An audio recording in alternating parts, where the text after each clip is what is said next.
Good morning. It is the morning of December 14th, and I'm going to record this while I put some makeup on. But where do we start? So Sunday, I ended up spending the majority of the day helping Greg pack up all of his stuff.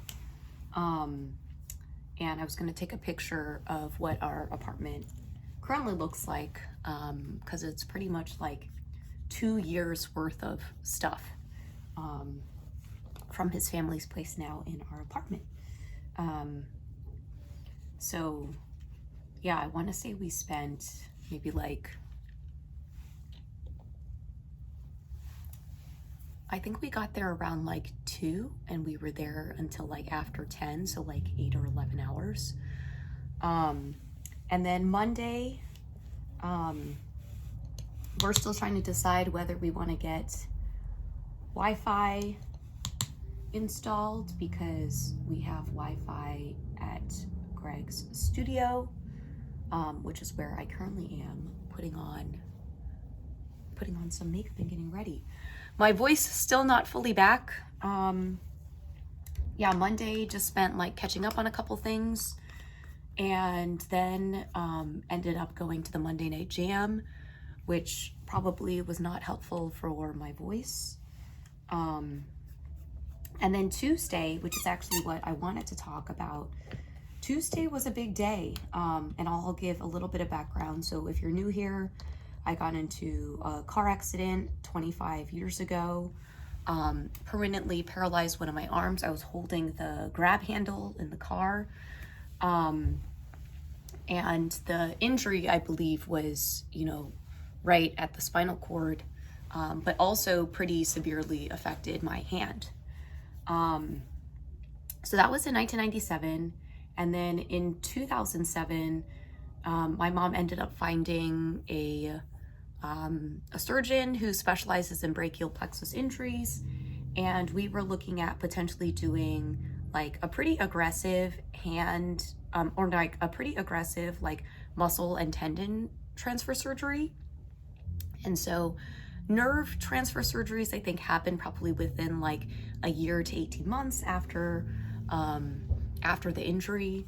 And so the further you get out from that, then you end up turning to muscle and tendon transfer.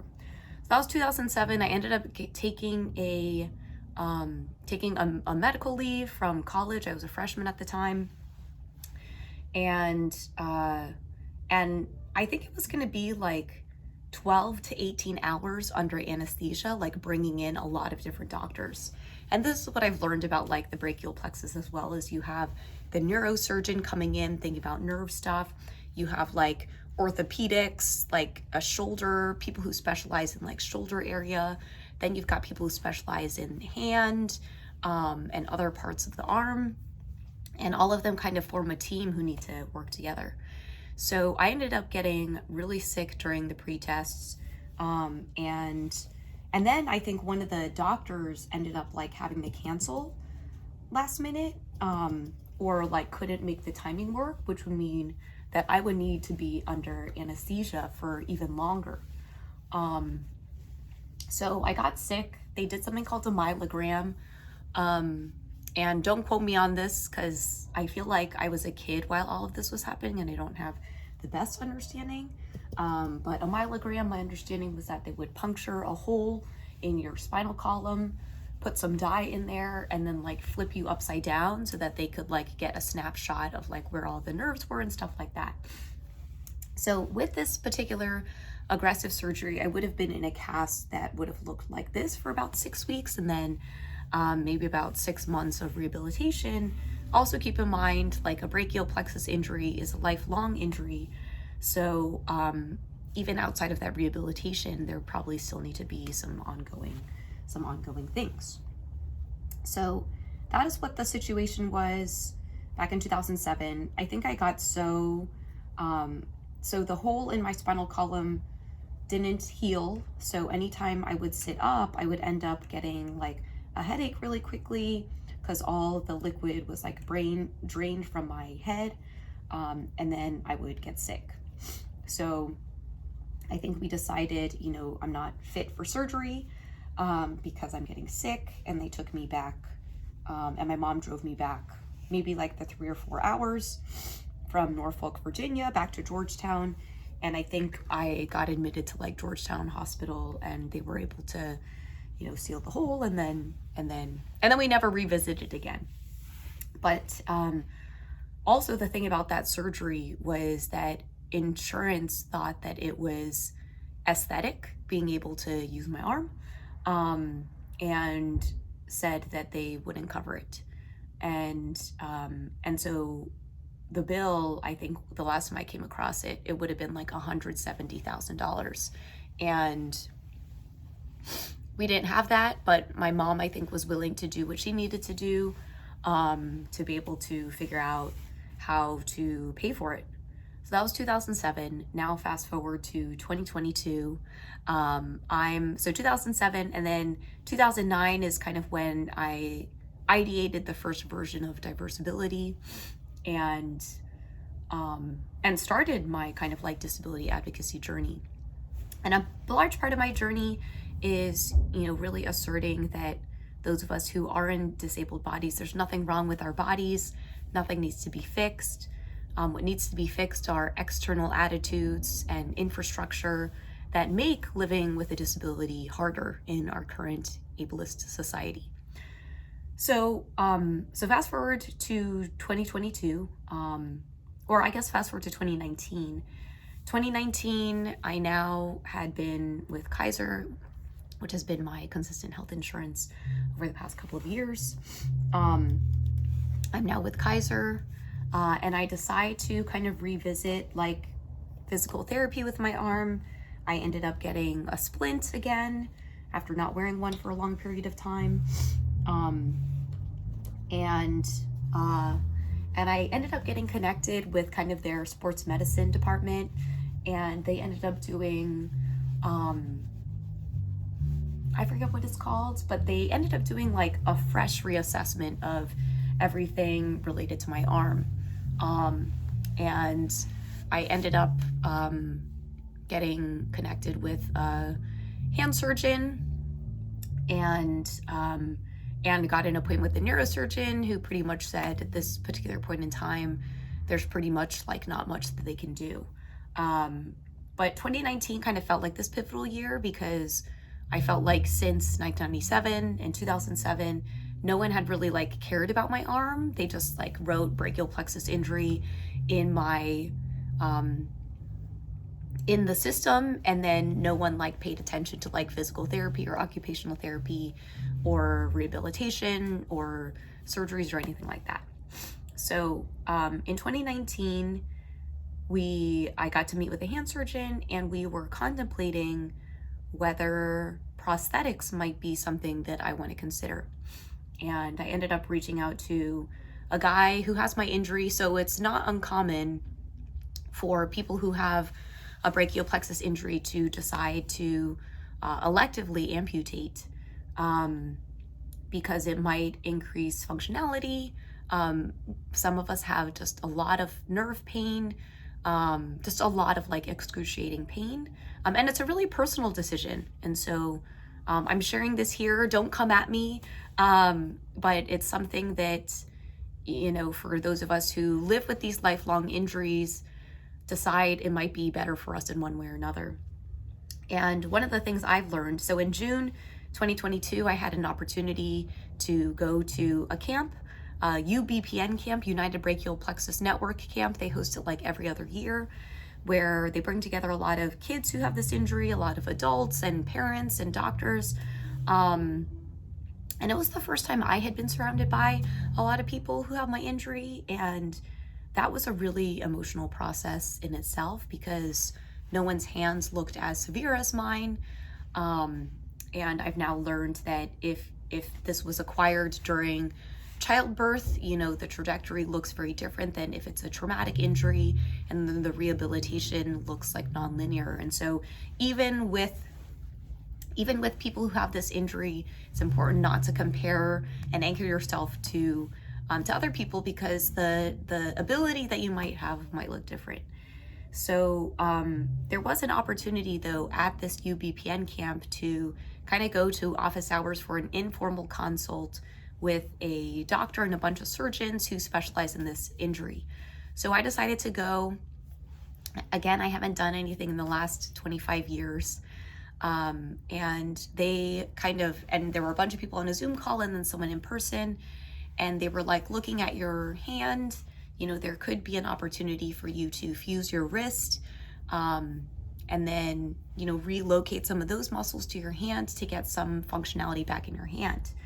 And one of the things that does happen with people who have our injury is that because we pretty much are overcompensating with other parts of our body because we can't use our arm, is that we end up exacerbating or overusing our non-injured arm or other parts of our body. And I'm starting to feel that a little bit now, 25 years out, and the amount of my work that happens in front of a computer screen and on my phone, because I'm noticing that at the end of the day, like, my hand is so fatigued. So I learned that through my insurance, they actually have a clinic that specializes in my injury here in LA. And since I've been here, I'm like, well, why don't I try to see if I can meet with them? So I got back in touch with my primary care physician, because everything through Kaiser is through referral. And she was like, I'm going to put you back in touch with the hand surgeon that you met up with in San Francisco. So I had a couple calls with him. I met up with him and the shoulder surgeon in October 2022. So keep in mind, June, I started kind of like self-advocating. And this is really where I'm seeing like my own patient advocacy come in. But it was like a hugely emotional process, like not only at the camp to think about like what I could have done if I stuck out physical therapy or decided to explore, because effectively, you know, I pretty much have no finger movement to be able to do anything really meaningful. But I have been thinking about kind of what I do use my hand for, like washing my hands or putting on lotion to my hands. Sometimes I'll rest things on my palm very gently. Sometimes I'll put a toothbrush here to put toothpaste on my toothbrush. And so October, he was like, yeah, wrist fusion kind of makes sense. We'll have to, you know, reorient the arm in a way that makes it more usable, but you've got a couple muscles in the wrist that we can relocate to the hand. But what they told me in June was that I might be able to type again. And I was like, to be able to type again with both hands would take so much stress off of one hand, even just to be able to, you know, hold a phone and maybe, I mean, who knows? So met with the hand surgeon in San Francisco in October, and then they kind of made a bunch of calls on their end, and helped me get like a visiting medical record number here in LA so that I could see the brachial plexus clinic, which I did yesterday. And my appointment was at 10:15 and I left a little after 2. But I went and it was a whole team. So they had 3 people there, kind of like neurosurgery, and then maybe one person who specializes in hand, and then maybe someone who specializes in like forearm. But together they make the brachial plexus clinic. And again, I guess thinking back to like 2007, it's kind of like a whole team that needs to come together, because, you know, I think people only think that the injury is in my hand, but it's actually like spinal cord, like all the way up here. So the nurse didn't know where to grow. They got an x-ray done and then they sent me back. But we kind of looked at what it would look like to potentially fuse the wrist. And given that I don't yet have I'm not able to, like, if I try to bend my finger, all of the fingers will go. So they don't think that, you know, typing is a thing, but there could be some functionality with at least just having some finger movement back. But the other thing that they brought up was we revisited the conversation around elective amputation and potential prosthetics, because if what I am thinking about is wanting to be able to use my arm more, maybe getting a prosthetic hand could be the next thing. So they put me in touch with a prosthetist. I don't know. That's a big decision in itself. Even the first surgery that they're thinking about, which will relocate the arm from this position to this position, requires some, will like result in a lot of scars, which I don't think I'm that concerned about. But I am really excited about this journey, the potential of this journey. And so that's where we are. So I'm going to report back to the San Francisco office that I had the appointment. 4 hours is a long time to be hanging around the doctor's office.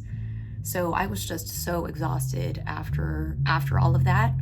But I'm really proud of myself because I think that one of my PTSD triggers is actually navigating this, navigating like medical professionals and having to advocate for myself as a patient. And it took 6 months to get this appointment, but I am seeing a trajectory to move forward. And I just wanted to kind of keep you updated. And I've also changed my own mentality around surgeries and things like that, because I think in my work I was very like anti-surgery. But if you're in a lot of pain and you think that surgery or whatever type of treatment plan is going to improve your quality of life, then why wouldn't you? And we still are existing in an ableist society. And I think even with my own body, like I'm just being more cognizant that the more amount of time that goes on, the more stress I'm putting on one part of my body that will ultimately end up resulting in, you know, some parts of my body trying to course correct and overuse and things like that. So just want to keep you updated. And thanks for being here.